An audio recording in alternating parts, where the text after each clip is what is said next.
अस्सलाम वालेकुम। आज आपकी मुलाकात डॉक्टर तलत अफजल से बिजनेस फाइनेंस के 41st लेक्चर में हो रही है। आज का लेक्चर बेसिकली कंटिन्यूएशन ही है हमारे पिछले लेक्चर की। आपको याद होगा कि हमने पिछले लेक्चर में बात शुरू की थी फाइनेंशियल पॉलिसी की, और वो financial policy basically short term policy थी कि उससे पहले हम बात करते चले आ रहे थे कि लॉन्ग टर्म में हम किस तरह जो है फाइनेंसिंग डिसीजंस करते हैं। पिछले 2-3 लेक्चर से हमने शुरू की है discussion on the short term financial policy and the management of the short term assets end of course the short term liabilities.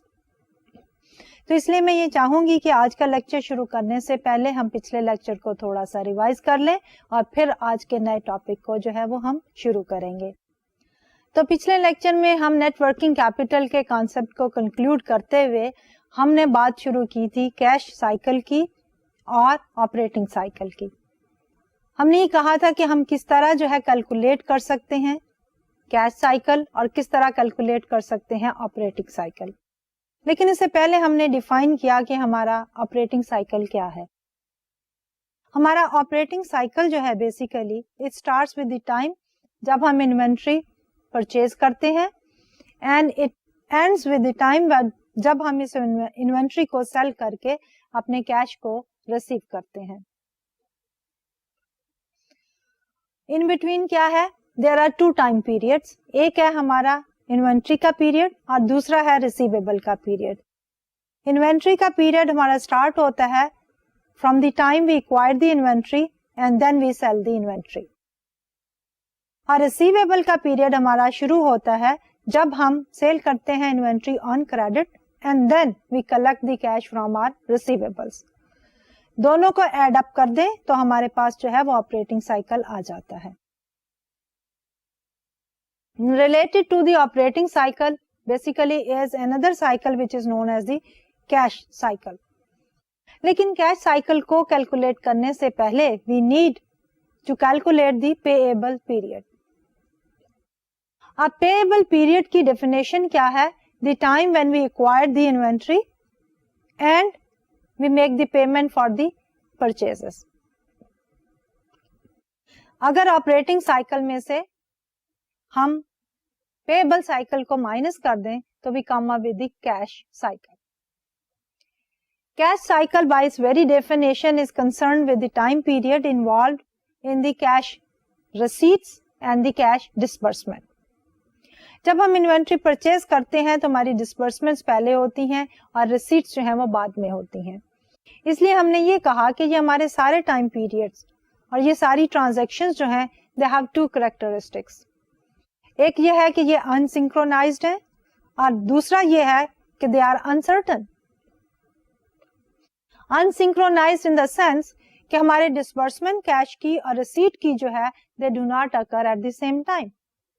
इसलिए हमें गैप को फिल इन करने के लिए we need to borrow funds on short term basis और we need to use the existing reserves of the cash. दूसरी तरफ जब हम बात करते हैं कि इनका लेवल क्या होना चाहिए, the level basically depends on कि हमारा objective is to shorten the cash cycle। Cash cycle को हम किस तरह कम कर सकते हैं? There are 3 things which are involved in the calculation of the cash cycle: inventory period, receivable period and the payable period।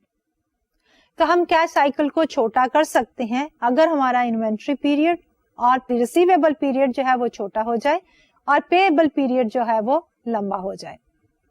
यानी हम पेमेंट्स को डिले कर दें और रिसीट्स को जो है वो अर्ली कर दें, तो हमारा मिनिमम गैप हो जाएगा between the cash receipts and the cash disbursement. तो this was our previous lecture related to the cash and the operating cycle. अब हम आते हैं अपने आज के लेक्चर की तरफ। आज का lecture basically is focused on the short term financial policy. अब शॉर्ट टर्म फाइनेंशियल पॉलिसी के हमारे 2 एस्पेक्ट हैं। एक एस्पेक्ट ये है कि कितनी लेवल ऑफ इन्वेस्टमेंट करनी चाहिए हमारे करंट एसेट्स के अंदर, यानी हमारा level of receivable, inventory, cash क्या होना चाहिए, और दूसरी एस्पेक्ट है कि इनको किस तरह से हमें फाइनेंस करना चाहिए। यानी हमारी जो शॉर्ट टर्म फाइनेंशियल पॉलिसी है वो दो इश्यूज को एड्रेस करती है। The first issue is to determine the optimal level of the current assets, and the second part is concern with के इस लेवल को जो हमने कहा कि इज ऑप्टिमल, उसको हम किस तरह फाइनेंस करेंगे, कौन से सोर्सेज ऑफ हमारे फंड्स होंगे। तो हम शुरू करते हैं अपनी पॉलिसीज का पहले कि there can be two types of policy, कि बेसिकली हमारी पॉलिसीज की क्या क्या टाइप्स हो सकती हैं, और फिर उसके बाद हम कैरी ऑन करेंगे and will conclude with the cash budget, कि जो कि एक मींस है फॉर द फाइनेंशियल प्लानिंग, जिसमें हम future cash inflows and outflows को फोरकास्ट करते हैं, और डेफिसिट एंड सरप्लसेस को देखते हुए हम जो है बोरोइंग ही करेंगे या इन्वेस्टमेंट्स करेंगे। अब there can be two policies in order to determine the size of investment in our current assets। जैसे कि मैंने पहले कहा कि there are two aspects, एक ये है कि size of investment in the current assets को determine करना, और दूसरा ये है कि financing opportunities या financing alternative जो है वो क्या है हमारे current assets को finance करने के लिए। The first area जहां पे हम बात करते हैं कि size of the investment in current assets, तो इसमें we can follow two policies, एक है हमारी रिस्ट्रिक्टेड पॉलिसीज एंड दूसरी है हमारी फ्लेक्सिबल पॉलिसी। फ्लेक्सिबल पॉलिसी को हम कंजर्वेटिव पॉलिसी भी कह सकते हैं। एक ऐसा फाइनेंशियल मैनेजर जो कि कंजर्वेटिव है, is not in a mood to take more risk, conservative है या रिस्क अवर्स है, तो वो क्या करना चाहेगा कि in order to avoid any unforeseen negative incident would like to make more investment in the current assets. जबकि हमारी रिस्ट्रिक्टेड जो पॉलिसी होगी that reflects a financial manager who is risk taker, तो वो क्या करना चाहेगा, लो लेवल ऑफ इन्वेस्टमेंट रखना चाहेगा इन the current assets. So that we have defined here कि size of the investment in current assets, there are two policies, one is flexible policy और जिसको हम ये कह सकते हैं कि conservative policy, or a policy followed by a risk averse financial manager, he will try to maintain a high ratio of current assets to sales, यानी ज्यादा इन्वेस्टमेंट करना चाहेगा करंट एसेट्स में। रिस्ट्रिक्टिव पॉलिसी जिसको हम एग्रेसिव पॉलिसी भी कह सकते हैं, which a financial manager who likes to take risk will opt for, will maintain a low ratio of current assets to sale। फिर आते हैं दूसरे इश्यू की तरफ, and that is financing the current assets, कि करंट एसेट्स का पहले हमने साइज या लेवल जो है वो डिटरमिन कर दिया, अब हम देखते हैं कि सोर्सेज ऑफ फाइनेंसिंग क्या होना चाहिए। Again as per these two policies, एक हमारी फ्लेक्सिबल और दूसरी रिस्ट्रिक्टिव, क्या होगा कि फ्लेक्सिबल या रिस्ट्रिक्टिव, फ्लेक्सिबल या कंजर्वेटिव जो कि एक risk averse financial manager follow करेगा, वो क्या करना चाहेगा कि अपने करंट एसेट्स को फाइनेंस करना चाहेगा ज्यादा portion from the long term debt. So flexible policy में हमारे पास less short term debt and more long term debt. Restrictive policy जो कि हमारे एक अग्रेसिव फाइनेंशियल मैनेजर की है, he will take more short term debt as compared to the long term debt. So these are the two policy alternatives.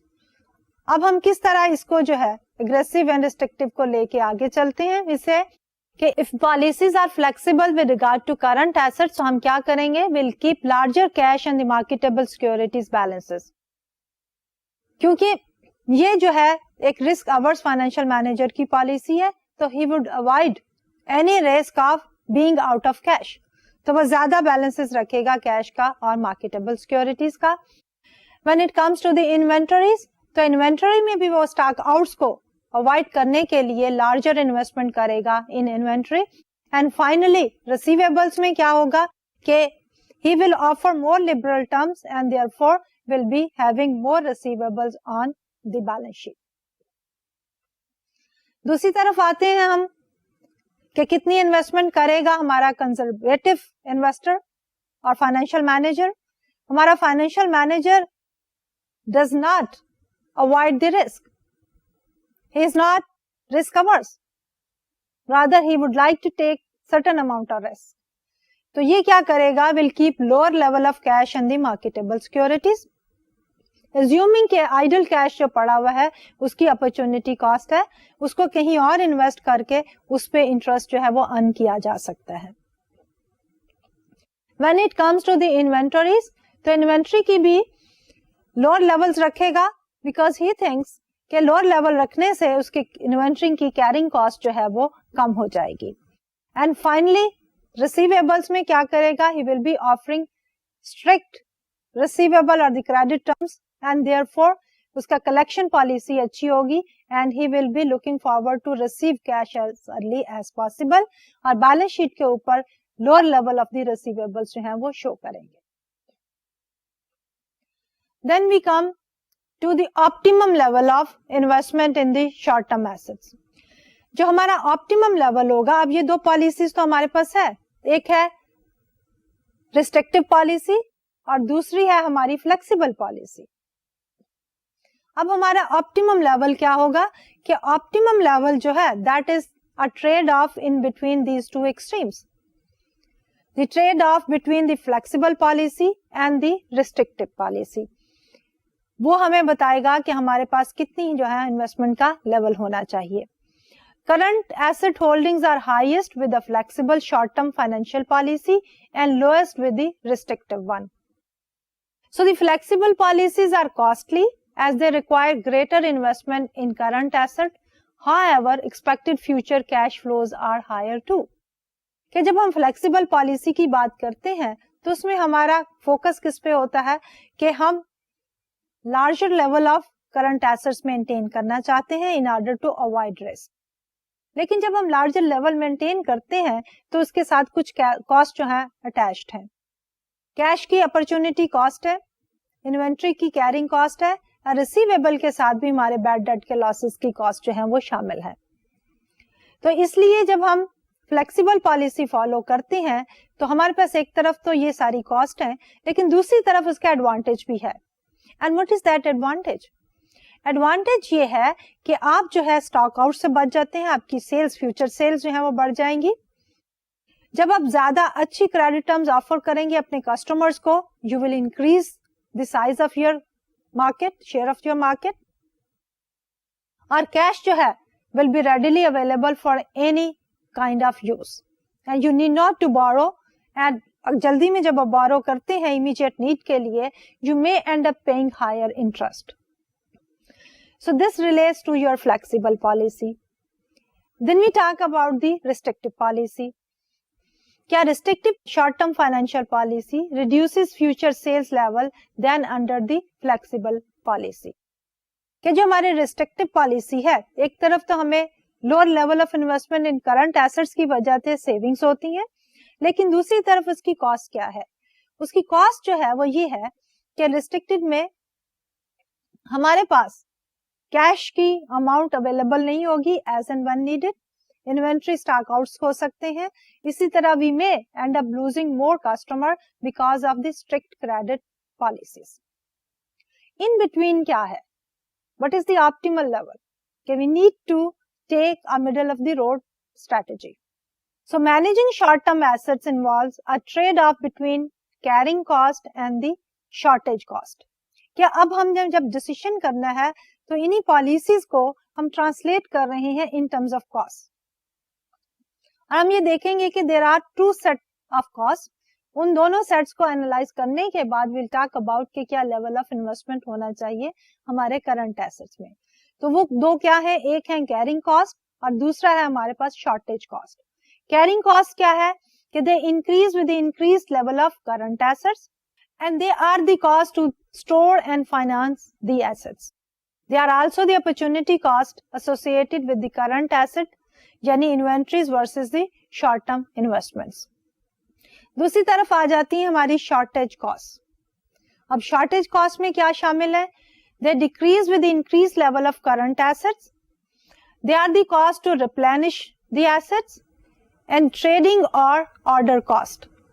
What are the trading and the order cost? कि avoiding stock outs or cash outs through more frequent orders and the cost related to the lack of safety reserve, that is lost sales and customers and production stoppage. कि जो हमारी shortage cost है वो दूसरी side of the story जो है हमें बताती है कि जब हमारे पास लो लेवल होगा अपने करंट एसेट्स का तो हमें शॉर्टेज कॉस्ट जो है वो फेस करनी पड़ेगी. जब हायर लेवल ऑफ इन्वेस्टमेंट होगा इन द करंट एसेट्स तो हमें जो है वो कैरिंग कॉस्ट जो है वो फेस करनी पड़ेगी. तो ऑप्टिमल क्या होगा कि we draw a balance between the two cost, carrying cost and the shorting cost, shortage cost. इन दोनों को देखने के लिए मजीद we have taken the help of this graph कि वी आर सेइंग कि short term financial policy we have taken the amount of current assets, CA stands for the current assets on the x-axis and we have taken the dollars on the y-axis. As we are increasing the level of our current assets तो क्या है हमारी shortage cost जो है वो कम होती चली जा रही है. लेकिन करंट एसेट्स के लेवल बढ़ने से हमारी कैरिंग कॉस्ट जो है वो बढ़ती चली जा रही है. यानी दोनों जो है they are moving in the opposite direction. Carrying cost बढ़ती है करंट एसेट के लेवल बढ़ने से और हमारी शॉर्टेज कॉस्ट जो है वो कम हो जाती है करंट एसेट के कम होने से. अगर हम दोनों को एड अप करें तो will come up with the total cost. और हमारा ऑब्जेक्टिव क्या होगा कि टोटल कॉस्ट जो है वो मिनिमम जहां पे होगी that should be the level of the current assets. तो टोटल कॉस्ट का कर्व जो है हमने देखा initially is downward sloping. The effect of the shortage cost is more than the effect of the carrying cost, reaches to a minimum point and then starts increasing because now carrying cost जो है वो dominate कर रही है हमारे shortage cost को. So the minimum point on the total cost of holding current asset जो है that is at CA star. So the CA star represents the optimal amount of current assets. Holding this amount will minimize the total cost of holding the current assets. अब इन्हीं cost को हम देखना चाहेंगे in the light of the two policies we just discussed. एक हमारी flexible policy थी और दूसरी हमारी रिस्ट्रिक्टिव पॉलिसी थी. फ्लेक्सिबल पॉलिसी को हमने ये भी कहा था कि that is more of conservative. और मोर कंजर्वेटिव पॉलिसी में हम क्या करना चाह रहे हैं, we are making more investment in current asset. यानी the level of the current asset जो है हम ज्यादा रखना चाहेंगे. इसलिए we have reflected this flexible policy on this graph. Amount of current assets we have taken on the x axis and the dollar amount on the y-axis. Our shortage costs, they are taking a start from a very high level. क्योंकि हम एक conservative financial manager की बात कर रहे हैं, conservative policy की बात कर रहे हैं, flexible in the sense of conservative, कि वो इनिशियली जो है वो कहते हैं कि अगर low level of current asset होंगे तो हमारे पास शॉर्टेज कॉस्ट बहुत ज्यादा होंगी, जबकि ऑफ कोर्स कैरिंग कॉस्ट जो है वो थोड़ी होंगी. जो करंट एसेट में इन्वेस्टमेंट बढ़ाते चले जाएंगे तो हमारी शॉर्टेज कॉस्ट जो है वो कम होती चली जाएंगी. टोटल कॉस्ट जो है they are far away from our Y axis और ये हम एड अप कर रहे हैं शॉर्टेज कॉस्ट को और कैरिंग कॉस्ट को. तो हमारा ऑप्टिमम पॉइंट क्या होगा, हमारा optimum point is the minimum point on the total cost curve and that is CA star. अब CA स्टार अगर हम देखें starting from the zero origin to a CA is a large size of investment in the current asset. क्योंकि ये हम बात करें flexible policy की और इसलिए फ्लेक्सिबल पॉलिसी के अंदर हमारे पास investment in the current assets जो है वो ज्यादा होगी. सो a flexible policy is most appropriate when carrying costs are low relative to the shortage cost. कि अगर हम किसी एक ऐसी फर्म की बात कर रहे हैं कि उसका स्टॉक आउट होने की वजह से जो लॉस होता है वो ज्यादा है as compared to the carrying cost, तो then we are talking about the flexible policy. और फ्लेक्सिबल पॉलिसी में हमारी investment in the current assets जो है वो ज्यादा होगी. दूसरी पॉलिसी है हमारी रिस्ट्रिक्टिव पॉलिसी. रिस्ट्रिक्टिव पॉलिसी में हम ये कहते हैं कि this is reflecting some risk taking behaviour. और उसमें हमारे पास जो है carrying cost are higher than the shortage cost, कि हम ये सोचते हैं कि हमारे पास शॉर्टेज कॉस्ट इतनी ज्यादा नहीं है और अगर हम ज्यादा इन्वेस्टमेंट करेंगे इन करंट एसेट्स तो हमारी कैरिंग कॉस्ट जो है वो ज्यादा होंगी. So on this graph here we have taken the amount of current assets on the x-axis and we have taken the dollar amount on the y-axis. Our carrying costs are very high. Starting from the origin, the slope of the curve is very steep, whereas our shortage costs are less. So the total cost curve is closer to our y-axis. And the minimum point on our total cost gives us the optimum investment in current asset, which is the CA star. So holding a lower level of the current assets. Our restrictive policy is most appropriate when carrying costs are high relative to the shortage costs. तो ये तो थी हमारी दो तरह की financial policies. अब हम देखते हैं कि सेकंड क्वेश्चन कि हम इस लेवल ऑफ करंट एसेट्स को फाइनेंस किस तरह जो है वो करेंगे. So that we are saying कि focusing on the financing side of the picture, the total asset requirements for a growing firm may exhibit change over time for many reasons. And we have listed 3 reasons: a general growth trend, a seasonal variation around the trend, and unpredictable day-to-day and month-to-month fluctuations. कि हमारे पास जो है current assets में जो investment है over a period of time वो grow करेगी.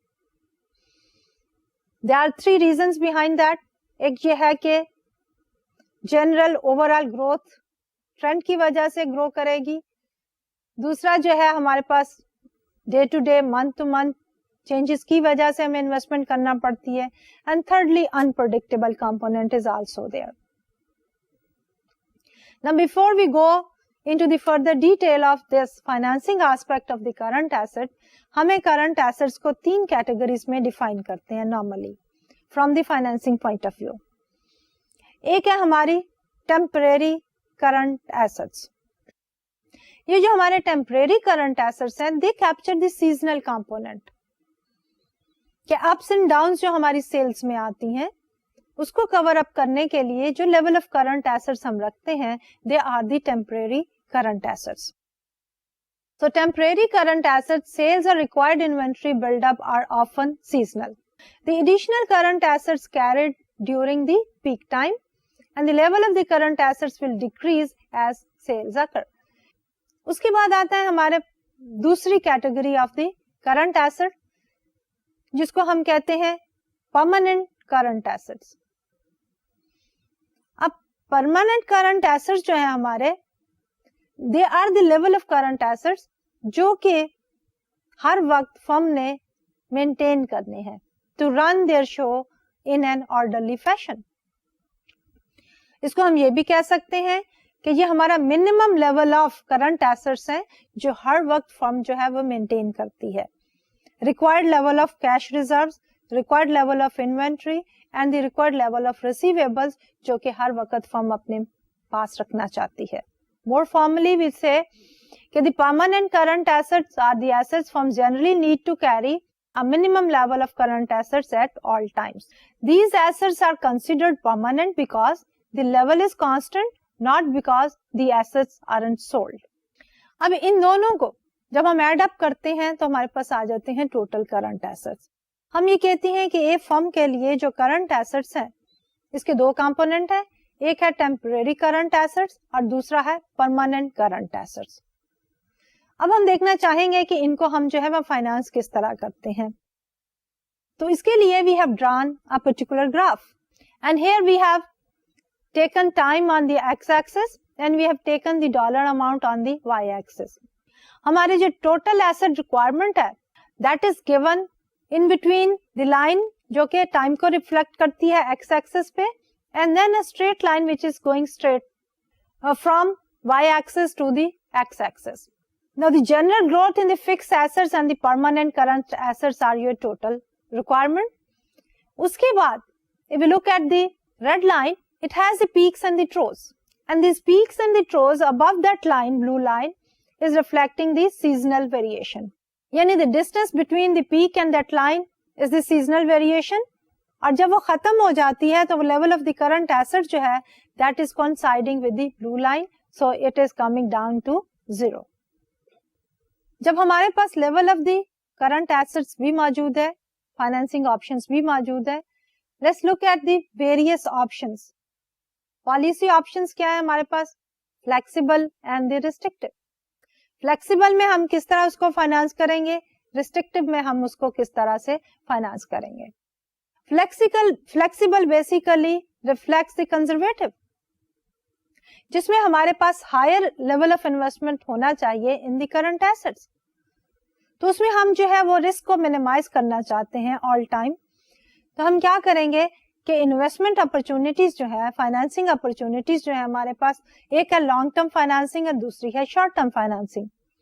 तो हम क्या करना चाहेंगे कि अपने फिक्स्ड एसेट को लॉन्ग टर्म फाइनेंसिंग से करेंगे फाइनेंस, परमानेंट एसेट्स को भी लॉन्ग टर्म एसेट डेट से फाइनेंस करेंगे, लेकिन जो हमारे टेम्परेरी करंट एसेट्स हैं उनको भी we may like to finance with the long term debt. So let's look at this graph here कि पॉलिसी एफ, फ्लेक्सिबल पॉलिसी और conservative policy, time period on the x-axis and the dollars on the y-axis. Now our marketable securities are underneath that blue lines, and then our red line basically reflects the total seasonal variations. तो हम क्या करना चाह रहे हैं कि अपनी total asset requirement which is reflected with the red line, at times it is even less than the marketable securities. और सारे के सारे को blue line is reflecting the long term financing. तो हम सारी अपनी seasonal वेरिएशंस को, टेम्परेरी करंट एसेट्स को एंड परमानेंट करंट एसेट्स को लॉन्ग टर्म डेट से फाइनेंस कर रहे हैं। So the policy F always implies a short term cash surplus and a large investment in cash and marketable securities. फिर हम आते हैं दूसरी पॉलिसी की तरफ, which is the restrictive policy. Restrictive basically is an aggressive policy. उसमें जो है हम सारे के सारे current assets long term debt से फाइनेंस नहीं करेंगे।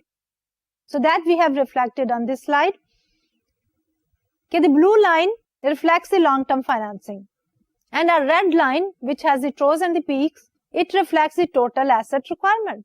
तो ड्यूरिंग द पीक टाइम हमारे पास क्या है कि the difference between the blue line and the red line is the current assets which are financed by the short term financing। कि हमने सीजनल नीड को फाइनेंस किया है शॉर्ट टर्म से और परमानेंट नीड्स को लॉन्ग टर्म डेट से finance किया है।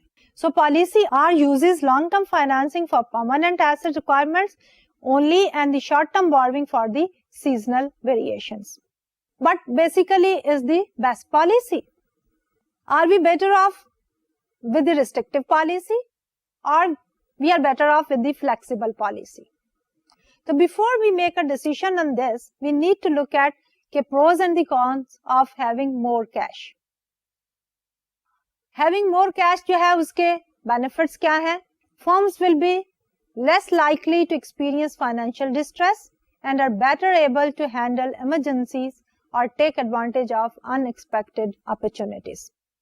यानी कि फर्म जो है कभी भी उसको as and when needed basis पे कैश जो है फौरन उसकी शॉर्टफॉल नहीं आएगी, और अगर कोई अच्छी इन्वेस्टमेंट अपॉर्चुनिटी आती है तो फर्म जो है उसमें उस कैश को इन्वेस्ट कर देगी। Then what are the disadvantages और द कॉन्स?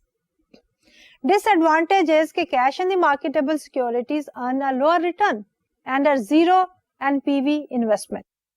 कि अगर हम शॉर्ट टर्म इन्वेस्टमेंट में भी इन्वेस्ट करते हैं तो उसमें भी रेट जो होता है हमेशा लो होता है, और अगर कैश को भी रखते हैं तो it has an opportunity cost. तो ये सारी इन्वेस्टमेंट जो है हमारे पास, अगर हम एनपीवी की बात करें तो it has zero NPV. At times we talk about the maturity hedging, कि try to match financing maturities with the asset maturities. यानी कि अगर एसेट जो है उनकी मैच्योरिटी बहुत थोड़ी है तो you should use the short term borrowing. तो सीजनल वेरिएशन जो हमने अभी कहा था, जिसको हम कहते हैं कि टेम्परेरी करंट एसेट्स हैं, उनको हमें फाइनेंस करना चाहिए शॉर्ट टर्म बोरोइंग से, जबकि परमानेंट करंट एसेट्स को हमें फाइनेंस करना चाहिए लॉन्ग टर्म बोरोइंग से। So finance temporary current assets with short term date and finance permanent current assets and the fixed asset with the long term debt and the equity. Then we come to the interest rates. कि जब हम short term and long term loans की बात कर रहे हैं, date की बात करते हैं, तो we need to keep an eye on the cost of the debt as well. So the cost of the debt basically is the interest we pay on the short term borrowing and the long term borrowing. So short term rates are normally lower than the long term rates. So it may be cheaper to finance even the permanent current assets with the short term borrowing. लेकिन उसका disadvantage क्या होगा कि we may not be able to renew our short term loan to finance the permanent current assets. So firm can get into trouble if the rate increases quickly or if it begins to have difficulty making payments. They may not be able to refinance the short term loans. तो इसलिए हमें maturity hedging की ही, maturity matching वाली technique ही use करनी चाहिए कि हमें जो करंट एसेट्स हैं, temporary portion should be financed by the short term loan and the permanent जो पोर्शन है करंट एसेट्स का वो और फिक्स्ड एसेट दोनों को फाइनेंस करना चाहिए लॉन्ग टर्म डेट से. तो इसको हम रिफ्लेक्ट करेंगे ऑन दिस स्लाइड. इस स्लाइड पे we have the time on the x axis and we have the dollar amount on the Y axis. Long term हमारी बोरोइंग रिस्ट्रिक्टिव पॉलिसी में the lower line restrictive policy are, then the uppermost line reflects the flexible policy where we are using the long-term debt to finance the temporary as well as the permanent current assets. In between we have what? We have the compromise. The compromise is where we have a portion of the current assets financed by the debt and a portion of the current asset is financed by the short-term debt. Long-term debt से कुछ portion finance हो रहा है और कुछ portion जो है वो फाइनेंस हो रहा है शॉर्ट टर्म डेट से. तो कंप्रोमाइज पॉलिसी को अगर हम देखें तो व्हाट डू वी हैव कि ये जो सीजनल कंपोनेंट है हमारे पास उसका half way through that line is going. So the total seasonal variation का एक पोर्शन जो है वो शॉर्ट टर्म फाइनेंसिंग से हो रहा है और एक पोर्शन जो है that is with the long term financing. So with the compromise policy the firm keeps a reserves of liquidity which it uses to initially finance seasonal variations in current assets need. Short-term borrowing is used when the reserve is exhausted. क्या restrictive policy में हम क्या करते हैं कि firm starts with certain level of cash and the marketable securities as a reserve. और जब seasonal variation आती है तो पहले वो use करती है, उसके बाद जब ये assets, cash और marketable securities exhaust हो जाती हैं, then they go for the borrowing on current assets by using the short term borrowing. तो ये तो था हमारी मुख्तलिफ पॉलिसीज और हम ये देखना चाह रहे थे कि इन पॉलिसीज को फॉलो करके हमारी करंट एसेट्स में इन्वेस्टमेंट लेवल क्या होना चाहिए और फिर ये है कि हमारी करंट एसेट्स का वो लेवल जो है वो किस तरह से हमें फाइनेंस करना चाहिए. तो अब हम जाते हैं प्लानिंग की तरफ. कैश प्लानिंग में जो सबसे बेहतरीन डिवाइस है that is the cash budget. Cash budget क्या है? जैसे हम आम रूटीन में हम अपने बजट की बात करते हैं तो बजट हमेशा deals with the revenues and the expenditures, or income and the expenditure. जब हम गवर्नमेंट बजट की भी बात करते हैं what do we get there कि टोटल रेवेन्यू एस्टिमेटेड गवर्नमेंट की क्या होगी for the coming year and उसके एक्सपेक्टेड एक्सपेंडिचर क्या होंगे ऑन डिफरेंट हेड्स. अब इसी तरह फर्म्स जो है they also make cash budget to plan on the cash requirements. दो कंपोनेंट्स हैं जो कि हम रिकॉर्ड करते हैं अपने कैश बजट में. एक है कैश इनफ्लो और द कैश रिसीट्स और दूसरे है कैश आउटफ्लो या cash disbursement. They are both expected. So forecast of the cash inflows and outflows over the next short-term planning period is known as the cash budget. So this basically is the primary tool in planning for the short-term needs of the cash of a firm or the surpluses of the firm. अगर हम future में forecast कर रहे हैं cash inflow और हमारे total cash inflow forecasted inflows are more than the forecasted outflow, तो क्या है? We have a cash surplus. उस कैश सरप्लस को हम यूज कर सकते हैं in some investment and we can earn return on it. इसलिए अगर आज ही से हम प्लान करें तो we can engage ourselves into that profitable investment opportunity. दूसरी तरफ अगर सिनेरियो ये डेवलप होता है कि हमारे cash outflows, forecasted cash outflows are more than the forecasted cash inflows, तो we have a shortage of the cash. So in order to have the smooth sailing in our business activity, तो हम क्या करेंगे कि वो जो shortfall है cash की, will try to arrange for a short term borrowing. Normally cash budgets जो है वो प्रिपेयर किए जाते हैं on quarterly basis. Quarterly basis पे हम कैश प्लानिंग करते हैं, बट हमारे वही कैश बजट जो है weekly, monthly and by monthly basis पे भी तैयार किए जा सकते हैं। हमारी basic techniques remains the same कि सबसे पहले हम फोरकास्ट करते हैं अपने फ्यूचर कैश इनफ्लोज को, और फिर हम फोरकास्ट करते हैं अपने फ्यूचर एक्सपेक्टेड कैश आउटफ्लोज को, और दोनों का जो डिफरेंस है that reflects the cash surplus और the cash deficit. So more formally, the cash budget allows a company to plan ahead and begin the search for financing before the money is actually needed. And it also records the estimates of the cash receipts, the cash which is coming in, and the disbursement, the cash which is leaving.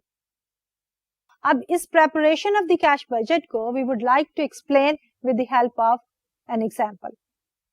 अब इस example में हम ये कहेंगे कि हमारा ये जो कैश बजट है that is prepared on quarterly basis. So let's look at the information. So we have PT incorporation specializes in toys and receives all income from sales. Our sales estimates are in millions. The first quarter estimates are 500 million, second quarter 600, third quarter is 650, and the fourth quarter is equal to 800. And the first quarter of the following year, यानी कि next year, is equal to 550. These are the sales. Then we have the information on accounts receivables. At the beginning of the year or the beginning of the first quarter, we have the receivables equal to 250 million, and the average collection period is equal to 30 days. यानी कि after every 30 days firm is in a position to collect the cash. इसके बाद हमारे पास information है on the accounts payable यानी disbursement. ये तो साइड हमारी कवर कर रही थी कैश इनफ्लोज को, अब हम बात कर रहे हैं कैश डिसबर्समेंट या कैश आउटफ्लो को। तो we have accounts payable. Purchases are 50% of the next quarter sale, यानी जो हम परचेजेस करेंगे वो अगले क्वार्टर की सेल्स की 50% है, and we have the sales figure available. Beginning payables are 125 million and our accounts payable period is 45 days। कि अकाउंट्स पेएबल्स में हमारे पास जो इंफॉर्मेशन है सबसे पहले यह है कि कितनी लेवल है पेएबल का, that is 40% of the sales of the next quarter. फिर यह है कि बिगिनिंग में हमारे पास बैलेंस कितना है, और उसके बाद ये है कि हम कितने दिनों के बाद जो है पेएबल जो है वो पे करेंगे। 45 days के बाद जो है हम डिसबर्समेंट करेंगे, यानी एक क्वार्टर के अंदर 90 days है, तो विद इन अ क्वार्टर जो है हम 2 दफा जो है वो पेएबल करेंगे। Then we talk about the other expenses और the other disbursements. So other expenses में we have wages, taxes and other expenses are 25% of the sales. Sales figure is given, so we can calculate the other expenses as 25% of the sales figure. Interest and the dividend payments are $50 per quarter. A major capital expenditure of $200 is expected in the second quarter. And that basically is one time, and that will only take place in the second quarter. And finally, the initial cash balance is $100 and the company maintains a minimum balance of 50. यानी at the beginning of the quarter 1 cash इस वक्त जो है that is $100, और firm की policy ये है कि हर क्वार्टर के एंड पे $50 यानी $50 million का कैश जो है वो बैलेंस में रखती है। With this information, let's try to forecast the receipts, cash receipts and the disbursement, and then prepare the cash budget so that कि हमें कैश का सरप्लस और डेफिसिट जो है वो अभी पता चल जाए। Average collection period is 30 days and there are 90 days in a quarter. This implies that 2/3 of the sales are collected in the quarter in which the sales are made and the remaining 1/3 are collected the following quarter. क्योंकि पूरे हमारे quarter में 90 days हैं. अब हम कह रहे हैं कि हमारी जो सेल्स हैं वो 30 डेज के बाद जो है कन्वर्ट होंगी कैश में. इसलिए एक क्वार्टर में पहली कलेक्शन होगी आफ्टर 30 डेज, सेकंड होगी 60 डेज के बाद, एंड देन द थर्ड जो है वो उसके बाद नेक्स्ट क्वार्टर में फॉल करेगी. So 2/3 of the sales will be collected in the concerned quarter, and then 1/3 of the sales for that quarter will be carried forward to the next quarter. Beginning receivables of 250 will be collected in the first quarter.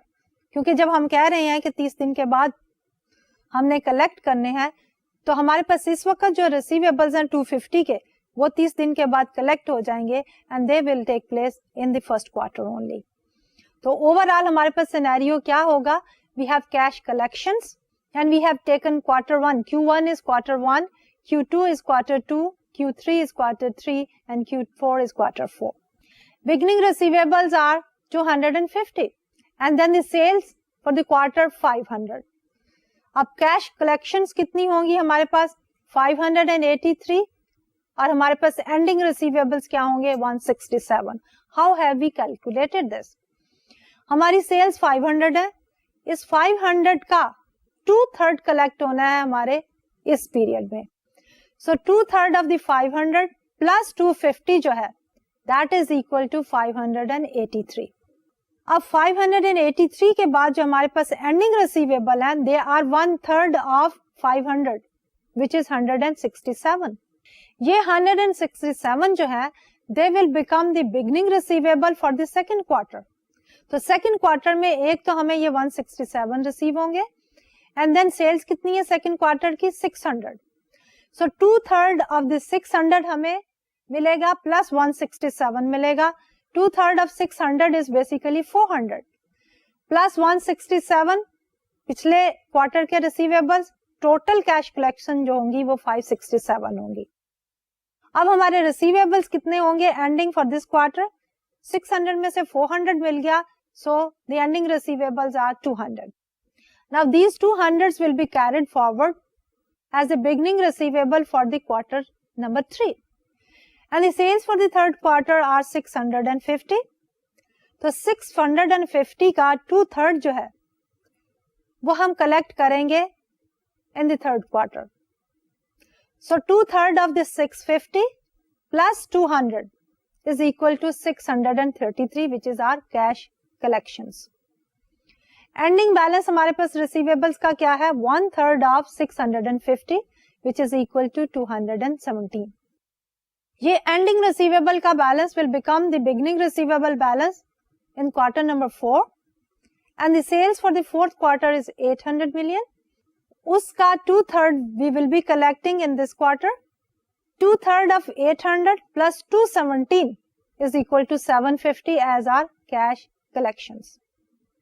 And the ending balance of the receivable at the end of the quarter number 4 will be 267 which we have calculated as 1/3 of 800 या 1/3 of the 800 which is the sale. So अब हमने based on this information हमने cash collection या cash inflows जो हैं वो forecast कर लिए for all of this 4 quarters. Now we move towards the cash disbursements. उसके लिए हमें पेएबल्स की इंफॉर्मेशन चाहिए, एक्सपेंसेस, वेजेस वगैरह की इंफॉर्मेशन चाहिए. So that we have done here. Payables period is 45 days. So half of the purchases will be paid for each quarter and the remaining will be paid the following quarter. And the beginning payables are equal to 125. अब हमारे पास cash disbursement आई. First quarter में हमारे पास payables है balance 275. Wages, taxes and other expenses we have taken as certain percentage of the sales and they come out to be 125. Capital expenditures are nil in the first quarter. Interest and dividend payments are 50 million every quarter and the total cash disbursements are 275 plus 125 plus 50 is equal to 450. Then for the second quarter, our accounts payables are 438, wages and taxes are 150. Now the capital expenditures 200, and the interest and the dividend payments are 50, and the total disbursements are 838.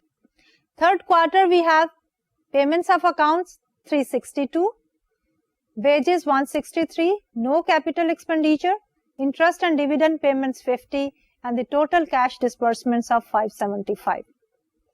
Fourth quarter, we have payments of account 338, wages and taxes 200, capital expenditures nil, interest and the dividend payments 50, and the total cash disbursements are 588.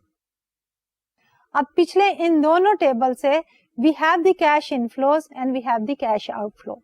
Now we are coming to the bottom line, and that is preparing a cash budget. So that we have prepared on this slide. Net cash inflow.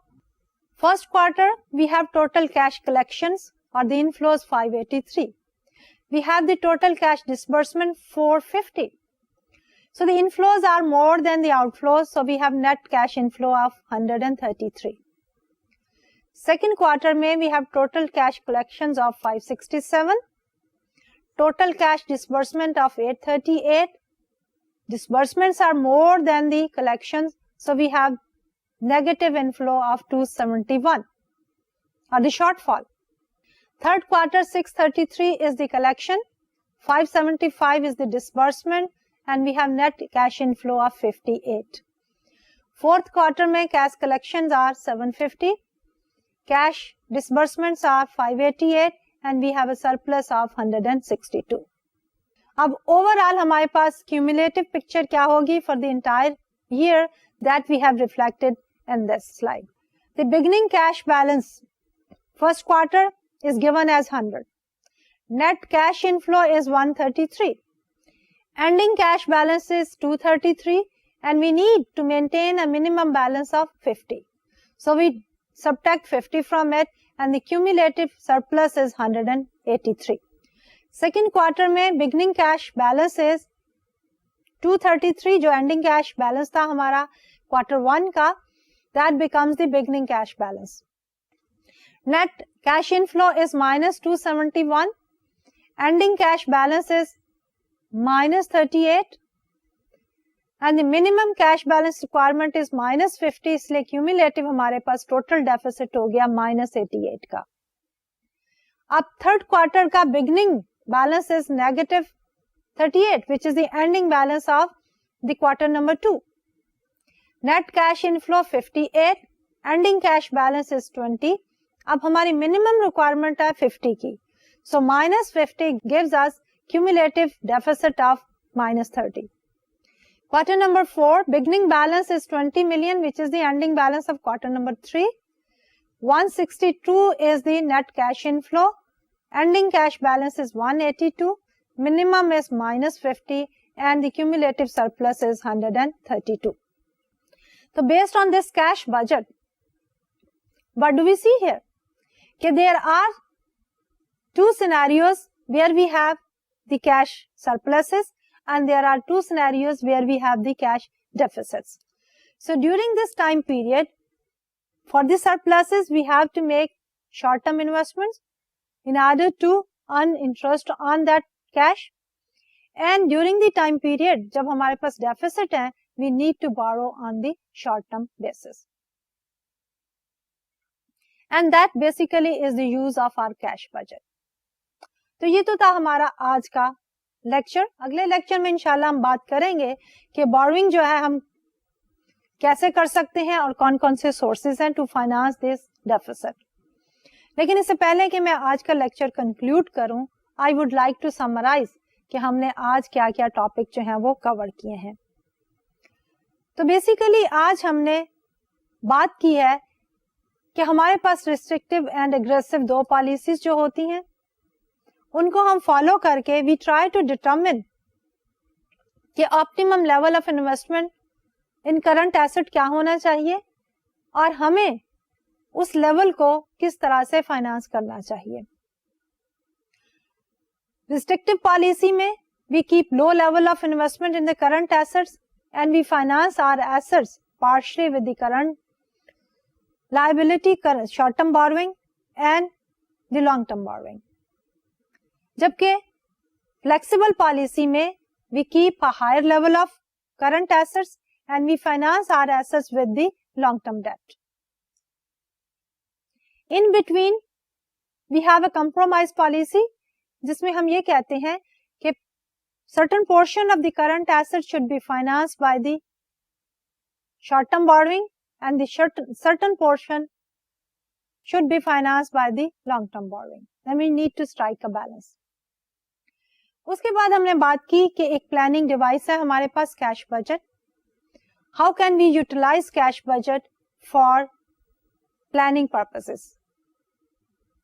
Cash budget basically is based on the forecast of cash inflows and the cash outflows. Based on certain information, which is the sales and the receivable and the average collection period, we can calculate the expected cash inflows. Then based on certain information, we deal with the purchases, the payable period, our expenditures, and our capital and the current expenditure. We can calculate the cash disbursement. Cash disbursement और cash inflow का difference जो है that gives us the surplus and the deficit in cash. इससे जब हमारे पास deficit हो तो we can plan on borrowing and surplus हो तो we can plan on investing. And that basically is the purpose of the cash budget कि we can plan ahead of time कि कब हमें बोरो करना है और कब हमें इन्वेस्ट करना है. तो ये तो था हमारा आज का लेक्चर. अब इजाजत दीजिए.